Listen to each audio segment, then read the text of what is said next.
So the question has been asked in AIPMT 2015. It says that a ball is thrown vertically downwards from a height of 20 meters with an initial velocity v0.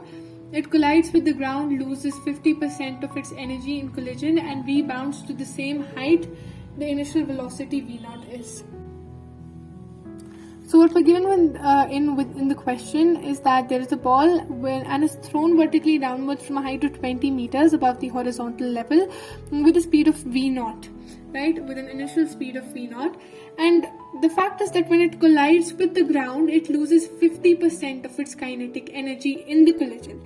Right? As a result of the collision, the particular ball, it loses 50% of its kinetic energy, and then it rises again to the same height. What we have to do is that we have to find what this v0 or the initial velocity of the ball is. So what we're going to do in this question is that we are going to talk about kinetic energies. Initially, the kinetic energy was half mv square and initial velocity was v0, so half mv0 square.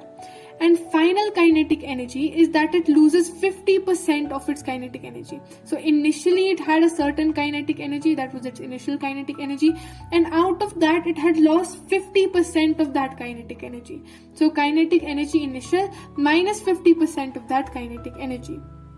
Kinetic energy initial is going to come out common, right, because it's common in both of these terms, and that is given by 1 by 2 mv0 square, and inside we're going to have 1 minus 50 divided by 100. 1 by 2 mv0 square, what we're going to do is that we're going to cancel out these zeros, and then 10 minus 5 is going to give us 5 divided by 10, and it's going to be 1 upon 2 here. So what we basically did is that we took out its LCM, so it was 10 minus 5 upon 10, so it was 5 upon 10, and 5 ones are 5, 5 twos are 10.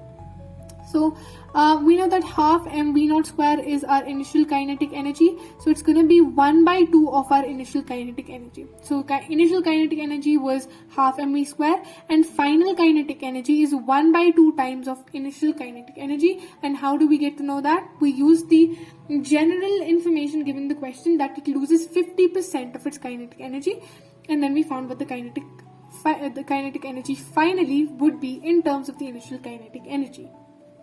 Now, what we have to find is the v0 or the initial velocity of the particular ball. Now, to find the initial velocity, what we do is that we use the work energy theorem.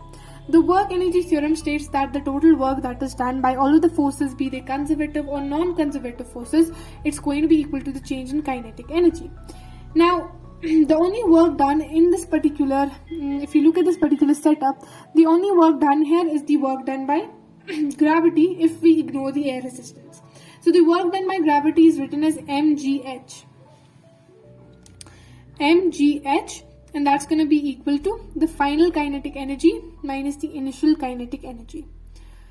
Now what we're going to do here is that mgh, it's going to be equal to the kinetic energy, because 2ke minus ke is going to be equal to kinetic energy.